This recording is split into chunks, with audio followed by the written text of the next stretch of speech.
چین ہی نکالیے گا، آنکھ نہ نکال لیجیے گا۔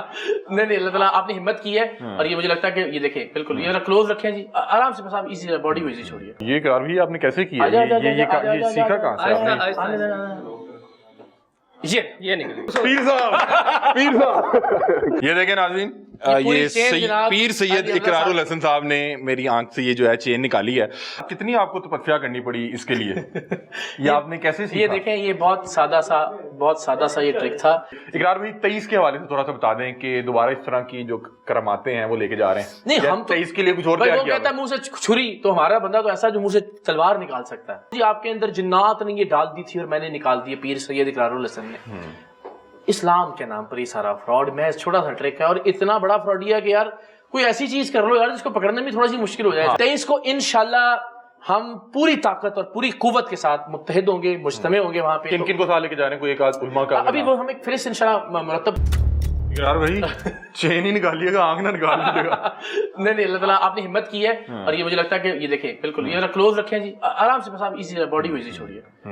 اب آپ چاہیں تو اس کو ہلکا ہلکا، کیونکہ جو ٹرینڈ لوگ ہوتے ہیں نا وہ آنکھ کی حرکت سے بھی اس کو نکال سکتے ہیں، لیکن آپ آنکھ جھپکیے مت، کم کیے نہیں، اور اس کو کھینچیں جی۔ یہ اقرار بھی آپ نے کیسے کیا؟ یہ سیکھا کہاں سے آپ نے؟ یہ نکلی علی بھائی کیسا محسوس ہو؟ پیر صاحب اقرار یہ دیکھیں اب یہ کتنا سادہ سا ٹرک ہے، اور اس کو کسی یہ دیکھیں ناظرین، یہ پیر سید اقرار الحسن صاحب نے میری آنکھ سے یہ جو ہے چین نکالی ہے۔ اقرار بھائی یہ کتنی آپ کو تپسیا کرنی پڑی اس کے لیے؟ یہ آپ نے کیسے سیکھا؟ یہ دیکھیں یہ بہت سادہ سا یہ ٹرک تھا، اور یہ اتنا بڑا فراڈ ہے یار۔ یہ دیکھیں یہ کیا ایسی چیزیں جو دنیا کو نہیں پتہ چلتی ہوگی، اور وہ اسلام کے نام پہ یہ کر رہا ہے، وہ قرآن مجید کے نام پہ کہ جی میں کلام پڑھتا ہوں اللہ کا، میں ختم نبوت کا سپاہ سالار ہوں۔ کتنا بڑا فراڈ آپ کر رہے ہیں۔ یہ آپ نے سیکھتے ہوئے چینیں نکالی ہیں، کچھ اور بھی نکالا ہے؟ پتہ لگا کسی کی آنکھ نکل آئی ہے۔ یہ دکھ رہا کہ آنکھ ہی نہ نکلا ہے، لیکن آپ کی میں ہمت کو داد دیتا ہوں کہ آپ نے خود کو پیش کیا تاکہ لوگوں کو یقین ہو سکے کہ یہ ایک محض ٹرک تھا، کرتب تھا، اور یہ سیکھنے میں میرا خیال ہے کہ 5 منٹ کی گیم ہے۔ آپ کتنا ٹائم لگا؟ میرا خیال 5 منٹ بھی نہیں لگے۔ اقرار بھائی 23 کے حوالے سے تھوڑا سا بتا دیں کہ دوبارہ اس طرح کی جو کراماتیں ہیں وہ لے کے جا رہے ہیں۔ نہیں ہم 23 کے لیے کچھ اور کیا کیا؟ کہتا ہے منہ سے چھری، تو ہمارا بندہ تو ایسا جو منہ سے تلوار نکال سکتا ہے۔ اگر یہ ولی ہونے کی دلیل ہے نا، پھر تو ہم زیادہ بڑی کرامات کر سکتے ہیں۔ لیکن آپ تو بیمار نہیں تھے نا؟ نہیں، اللہ کا شکر، اللہ آپ کو صحت اور تندرستی دے۔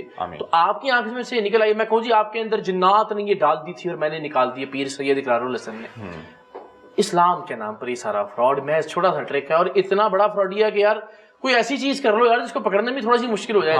یہ تو بڑا ایک کوئی جو گورے ہیں، یہ باہر مغرب کے لوگ ہیں، ان کو اندازہ ہو جائے کہ یار شاید واقعی ہو سکتا ہے کہ کلام میں اتنی طاقت ہو۔ وہ بچپن میں دیکھا کرتے تھے وہ کبوتر نکالتا تھا، یہ اسی طرح سے ہے کہ جس طرح سے کبوتر نکالتے تھے، یہ اس کی کوئی اپڈیٹ ورژن ہے کہ چین نکال رہے ہیں۔ سے چین نکل آئی ہے، اور اس کے حوالے سے تھوڑا سا بتا دیں۔ کر رہے ہیں اس میں ممکن ہے بعض کوئی کسی ذاتی مجبوری کی بنا پہ جا پائے نہ جا پائے اس دن، تو ایسا نہ ہو کہ جی کہہ دیا تھا اور یہ نہیں آئے۔ لیکن تمام علماء کوئی ہلڑ بازی نہ ہو جو، میرا خیال یہ رمضان میں آ رہا ہے۔ ہماری خواہش اور کوشش یہی ہے کہ وہاں پرامن طریقے سے، اور ہم اس کے لیے مکمل انتظام کر کے جائیں گے۔ میں بہت جلد ایک ویلاگ میں کچھ حقائق رکھوں گا کہ ان کی تیاری کیا ہے ثبوتوں کے ساتھ، لیکن ہم انشاءاللہ میک شور کریں گے کہ اس کو کسی طرح سے بچنے کا موقع نہ ملے، کسی بھی ہنگامہ خیزی کی آڑ میں یا کوئی بھی فساد وہ برپا کر کے، اور آپشن کوئی نہیں ہے اس کے پاس۔ کتنی تعداد میں لوگ ہوں گے؟ مجھے یقین ہے کہ لاکھوں کی تعداد میں۔ وہاں پہ تو لڑائی کا سما ہوگا، وہ لوگ ہم اس نیت سے نہیں جا رہے، ہم وہاں پرامن طور پر جائیں گے، میک شور کریں گے انتظامیہ کے ساتھ مکمل کوآرڈینیشن کے ساتھ، پولیس بھی آن بورڈ ہوگی، ہر ادارے کو انوالو کریں گے ہم۔ ٹھیک ہے، اور لیکن یہ ہمارا حق ہے، جا سکتے ہیں یہ ہمارا، آپ کو میں دعوت دے رہا ہوں آن ریکارڈ۔ دیکھیں آپ کی آنکھ سے ہم نے چین نکالی ہے، اب اس کا جو ہے نا معاوضہ یہ ہے کہ آپ ہمارے ساتھ چلیں۔ بہت شکریہ، تھینک یو سو مچ۔ یہ اقرار بھائی نے آن کیمرہ جو ہے یہ میری آنکھ میں سے یہ نکالا ہے، اور میں تھوڑا سا ڈرا ہوا تھا، لیکن انہوں نے کہا کہ میں اس پہ اتنی مہارت رکھتا ہوں، یہ جو کرامت ہے یہ میں اتنی بار کر چکا ہوں کہ آپ کو کوئی مسئلہ نہیں ہوگا، اور یہ 2 یا 3 منٹ کے اندر انہوں نے میری آنکھ سے یہ نکال دیا۔ آپ خیریت سے ہیں؟ اللہ تعالیٰ کا احسان ہے الحمدللہ۔ آپ کے جو فینز ہیں وہ بڑے پریشان ہو جی وہ یعنی مجھے اب آئی ڈونٹ نو جب یہ آن ایئر ہوگا تب کیا اسٹیٹس ہوگا، لیکن جب ہم اس کو ریکارڈ کر رہے ہیں تب تک کی صورتحال یہ ہے کہ ابھی تک پتہ نہیں چل سکا ہے کہ وہ کس نے کیا ہے، اور یہ کوئی ویرانے کی بات نہیں ہے۔ میں نے ہمیشہ کہا کہ چولستان یا تھر میں واقعہ نہیں ہوا فائرنگ کا، یعنی میرے گھر کے باہر، یعنی اب لوگ کہہ رہے ہیں کہ ہوائی فائرنگ تھی 2 بار 22 منٹ کے وقفے سے، میرے ہی گھر کے باہر پورے DHA کو چھوڑ کے ہوائی فائرنگ کیوں کی گئی، اور ایک ایسے علاقے میں کہ جس کو بڑا سیکیور سمجھا جاتا ہے، اب تک یہ پتہ نہیں چل سکا کہ وہ کدھر گئے, ممکن ہی نہیں ہے. ہر طرف سی سی ٹی ویز موجود ہیں, ہر دوسرے گھر میں سیفٹی بھی پورے شہر میں کیمرے لگے ہوئے ہیں. کسی نہ کسی چوراہے, کسی نہ کسی گلی میں گئے ہوں گے داخل. تو وہ میری اس سے اب تک جو پریشانی ہے وہ تھوڑی سی بڑھی ہے کہ کیا ایسا تو نہیں کہ کوئی ایسی قوتیں یا طاقتیں جو نہیں چاہتی. میں اس لیے پریشان ہو رہا ہوں کہ میری فیملی کا معاملہ ہے نا, میری ذات کے حد تک میں نے ہر چیز ہمیشہ برداشت کی ہے, آئندہ بھی تیار ہوں, لیکن جہاں بچے ہیں, جہاں والدہ ہیں, جہاں بھتیجے بھتیجی ہیں, تو یہ مجھے لگتا ہے اگر کسی کی مخالفت ہے مجھ سے تو ٹھیک ہے, کوئی میں نے جی سب گھر پہ ہی تھے. تو میں نے ماریں بھی کھائی ہیں, میں آئندہ بھی ٹھیک ہے جو کرنا میرے ساتھ آپ کریں, الزام بھی لگائیں, مگر یہ حرکت نہیں ہو, اس حد تک نہیں جانا چاہیے. مطلب کہ کسی کو مسئلہ ہے تو میری ذات سے آ کے مطلب میں ویسے بھی ہوں نا, ہر جگہ موجود ہوں بھائی. اچھا اقرار بھائی, یوٹیوب پہ ہم دیکھتے ہیں تھمبنیل پہ بہت سی چیزیں کو بہت زیادہ ایگزیجریٹ کر دیا جاتا ہے, لکھا گیا کہ اقرار الحسن صاحب پہ قاتلانہ حملہ. میں چاہ رہا ہوں کہ آپ ذرا منظر کشی کریں کہ ہوا کیا تھا, یہ قاتلانہ حملہ تھا, ہوائی فائر تھی, ہوا کیا تھا؟ اچھا دیکھیے, یہ میں گھر میں موجود تھا, ساری فیملی تھی, ظاہر ہے وہ چونکہ رات کا وقت تھا, تو اب وہ گھر کے اندر نا بعض اوقات آپ کو محسوس نہیں ہوتا کہ ایگزیکٹلی کس جگہ پہ ہوا. تو مجھے فائرنگ کی آواز آئی, مجھے لگا کہ شاید پچھلی گلی میں کچھ ہوا ہے, دائیں کی گلی میں یا سامنے کچھ ایسا. تو میں نے فوری طور پہ یہ ریئلائز نہیں کیا کہ, اور میں سمجھ رہا تھا کہ اتنا بیوقوف بھی نہیں ہو سکتا کہ گھر پہ آ کے گھر کے سامنے آ کے کچھ کر دے گا. تو ہوتا نا کہ کسی بات کا امکان نہیں ہوتا آپ کے ذہن میں, تو آپ اس کو سنجیدہ نہیں لیتے. پھر دوسری بار پھر دوبارہ سے پورا برش بھی چلا اور دوبارہ فائرنگ ہوئی.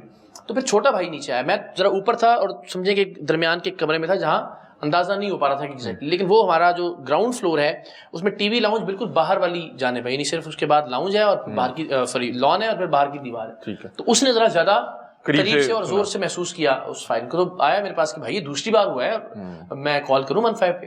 تو میں نے صرف اس نیت سے کہ پولیس کو اطلاع ہو جائے کہ کسی نے آمنے سامنے ارد گرد کچھ کیا ہے. تو پولیس جب آئی ہے اور آنے کے بعد انہوں نے گھر کے بالکل سامنے سے وہ گولیوں کے خول تلاش کیے, اور اس کے بعد پھر ظاہر ہے وہ 1.5 درجن کے قریب. تو پھر ذرا مجھے تشویش بھی ہوئی, اور پھر جب میں نیچے اترا ہوں تو مجھے سب نے بتایا جو گھر کے اسسٹ کرنے والے لوگ ہیں کہ جی یہاں پہ وہ کرتے ہوئے گئے ہیں, پھر واپس آگے سے گھوم کے آئے ہیں, پھر دوبارہ انہوں نے یہاں فائر کی. نہیں وہ انہوں نے شاید ایک بار نوٹ کیا ہوگا کہ کوئی نکلا ہی نہیں, پتہ نہیں لگا یار کیا ہوا ہے, ہم نے اپنی جان جو ہے خطرے میں ڈال دی. دین اگین دیکھیں تو یہ تعصب تو ظاہر ہو جاتا ہے نا کہ کسی نے ہوائی فائرنگ کر دی ہے وہاں پہ آ کے کہ بھائی ایک ہی جگہ کے اوپر 22 منٹ بعد دوبارہ گھوم کے آ کے ایگزیکٹلی آپ نے ایسا کیوں کیا.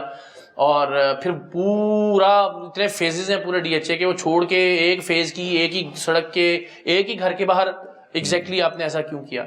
تو وہ پولیس سے پھر بھی میں نے کوئی الزام عائد نہیں کیا. میرے ظاہر جن سے بھی ہم نظریاتی اختلافات ہیں, بہت سے لوگوں کو پتا ہے کنہوں نے کیا, آپ کو پتا ہے کس نے کیا؟ یہ مجھے اب کچھ اندازہ ہونا شروع ہو رہا ہے. اچھا, تو میں نے اس لیے اس کے باوجود میں نے یہ نہیں کہا کہ یار میں اس ایشو کو نا وہ کروں, استعمال کروں کسی کے خلاف کہ جی فلاں نے کیا ہے تو میں ویڈیوز بنانا شروع کر دوں, تو میں FIR دے دوں. تو میں نے سمپل یہ کہا کہ پولیس, اور مجھے تھا کہ بڑا آسان کام ہے, تو آپ بنا رہے ہیں مطلب کہ نہیں میں نے یہ نہیں کہا کہ فلاں آدمی نے یہ کیا ہے.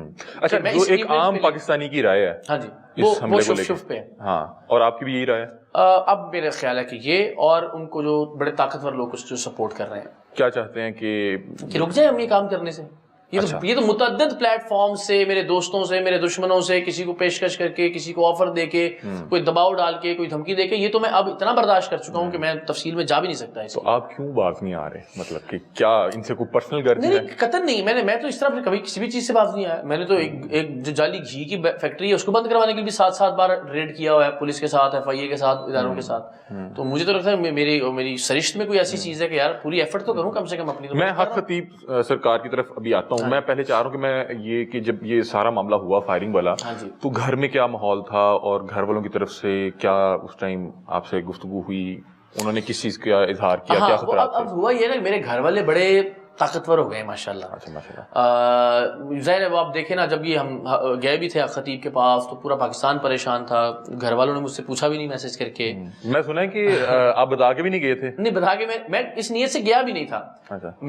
ہم نے یہ جو خاتون تھی نا, ان سے ملنا تھا جن کے منہ سے ہم نے چیلے میں نکالی, جو ان کی اپنی مرید تھی, تو ان سے ملاقات کے لیے ہم گئے تھے. وہاں مجھے ان کے نا مومنٹم سے کچھ یوں لگا کہ جیسے جو ان کے جو چیلے تھے نا, وہ انہوں نے میسیجز کرنا شروع کیے, کامنٹس کرنا شروع کیے, جس سے لگ رہا تھا کہ یہ کل کے بعد یہ ماحول بنائیں گے کہ دیکھیں جی ہم نے تو کہا تھا کہ جو بھی آنا چاہے وہ آ جائے, اقرار نہیں آیا بھاگ گیا. تو وہ فیصلہ وہیں پہ ہوا کہ مجھے جانا چاہیے. تو گھر کے اندر ظاہر والدہ بڑی پریشان تھیں. پہلاج گھبرایا, لیکن میں نے عرض کیا نا وہ بچپن سے سنتا رہا بابا پہ حملہ ہو گیا ہے, اریسٹ ہو گئے ہیں اور گولیاں چل گئی ہیں. تو وہ ظاہر اتنا زیادہ پریشان نہیں ہوتا. جو گھر کی بچیاں تھیں میری بھتیجیاں ہیں وہ کافی خوفزدہ ہوئی کیونکہ وہ نیچے کے پورشن پہ تھیں اور وہ میں نے جس طرح بتایا کہ گھر کا وہ حصہ ہے کہ جہاں زیادہ محسوس ہوا فائرنگ کی آواز اور اس کا. تو الٹیمیٹلی ظاہر فیملی ہے وہ وجود تو نہیں ہے کہ وہ گولیوں کی آواز سے خوف زدہ نہ ہو, تو ایک خوف بھی ہے. اب چونکہ وہ ان کو میرا پتا ہے کہ یہ باز نہیں آنے والا تو والدہ اس طرح سے منع تو نہیں کرتی. اچھا اقرار بھائی, کیا لگتا ہے کہ جو آپ کا حال ہی میں کیا گیا جو آپریشن تھا اور جو اسٹرنگ اور یہ جس طرح کی, کیا یہی وجہ بنی اس حملے کی؟ مجھے اب یہ ایسا لگ رہا ہے نا, دیکھیں یہ کیسے ہو سکتا ہے کہ ڈی ایچ اے کا مین ایونیو ہے, چلو میں نام نہیں بتاتا اس کا, مین ایونیو ہے, یہ نہیں کہ گلی اندرونی مرکزی اشارہ ہے, آپ بھی تشریف لائے ہو, تو وہاں ہر دوسرے گھر پہ کیمرے لگے ہوئے ہیں, وہاں چوک ہے دونوں طرف, ان پہ کیمراز موجود ہیں, پیچھے پورا کمرشل ایریا ہے, وہاں سے کچھ نہ کچھ, سامنے والا سپورٹس کمپلیکس ہے, رائٹ پہ اسکول ہے. یہ کیسے ہو سکتا ہے کہ کوئی فراغ نہ مل سکتا ہو کہ کسی, اور کوئی کتنا بیوقوف ہوگا کہ اس طرح کی جگہ پہ آ کے اس طرح کی کوئی الیگل حرکت کرے جہاں پہ بہت سے کیمرے لگے ہوئے ہیں. یا تو اس کو بہت یقین تھا اور وہ پورا انتظام کر کے آیا تھا کہ میں کروں گا, اور اس کے بعد اس نے پوری ریکی اور ہر چیز کی ہوئی تھی کہ فوٹیج حاصل نہ ہونے پائے. کوئی ایسی کوئی فوٹیج ملی یا نہیں ملی؟ نہیں ملی ابھی تک, میں حیران ہوں. 36 گھنٹے کیا وجہ کیا ہے؟ میں تو یہ کہہ رہا ہوں کہ کوئی ایسے, ہاں اب یہ بڑی 2-3 چیزیں عجیب و غریب ہوئی. فائرنگ ہوئی, دا مومنٹ ہم نے پولیس کو کال کیا لائٹ چلی گئی, تو پولیس نے جو ابتدائی طور پہ وہاں پہ خول رو تلاش کیے وہ اندھیرے میں کیے, پھر اس کے بعد کچھ ایف آئی آر میں اس کی تعداد بھی کم ہے, دین پھر دوبارہ سے جب لائٹ آئی پھر انہوں نے ڈھونڈا پورے اس کے اندر. تو یہ ایف آئی آر پہ آپ نے کسی کو نامزد کیا؟ نہیں کیا نا, میں نے اس واقعے کو کسی کے خلاف بھی استعمال نہیں کرنا چاہا. لیکن آپ کو لگتا ہے کہ کہاں سے ہوئی ہے؟ اب لگتا ہے, اب زیادہ مجھے یہ تھا کہ اگر تو کوئی واقعی کسی نے ہوائی فائرنگ مذاق میں کی ہے, کوئی گلی محلے کے آگے, میں آ کے کہہ دوں جی خطیب صاحب نے کر دیا تو فلاں کر دیا, پولیس ویڈیو لا کے دکھا دے گی جی بچے تھے یہ ہم نے اریسٹ کر لیے ہیں, یہ ایسے اسٹوڈنٹ تھے یہاں پہ شغل میں کر رہے تھے, تو میری تو بڑی سبکی ہو جائے گی اس سے. ٹھیک ہے, تو میں نے تو کوئی رسک نہیں لیا بلا وجہ کا سنسنی خیزی پر, مگر بھائی اب ڈھونڈ دو نا یار, اب کچھ تو بتاؤ کہ یہ کس نے کیا تھا, اور اگر نہیں پتا چل رہا تو پھر اس کا مطلب ہے کہ کسی ایسے نے کیا ہے کہ جو بڑا طاقتور ہے, جس کو آپ سامنے نہیں لانا چاہ رہے, لیکن جو بڑا طاقتور ہے اس کو آپ سامنے نہیں آنے دینا چاہ رہے. اچھا, حق خطیب صاحب کی طرف آتے ہیں. مجھے بتائیں کہ میں نے آپ کا لاسٹ ٹائم انٹرویو کیا اور بات میرا خیال ہے حق خطیب صاحب کی طرف کچھ یوں گئی کہ وہ جو آنکھ سے خون والی بچی تھی, آپ نے سوال کیا اور آپ نے کہا کہ وہ حق خطیب صاحب کی طرف گئیں, مطلب کہ کس طرح سے یہ آئیڈیا ہے. نارملی میں نے دیکھا کہ آپ بڑے اسٹرانگ ایویڈنسز کے ساتھ جاتے ہیں, اس بار یہ جس طرح سے ایک نیا طریقہ تھا, آپ بھی پیر بن گئے, پیر سید اقرار الحسن, یہ کس طرح سے آئیڈیا آیا اور کیا اس کے پیچھے کتنے عرصے سے ورکنگ کر رہے تھے؟ یہ چونکہ یہ بڑا محاف آئیڈیا ہے نا, تو اس کو ایکسپوز کرنے کے لیے بھی طریقہ کار ہم نے مختلف اپنایا. ایک تو بہت سادہ تھا, جس طرح کسی بھی جعلی پیر کے پاس ہم جاتے ہیں, اندر گھس جاتے ہیں, جا کے اس سے سوال پوچھا کہ جی آپ یہ کیسے کرتے ہیں اور کیا کرتے ہیں, اور جو بھی ایویڈنس تھا.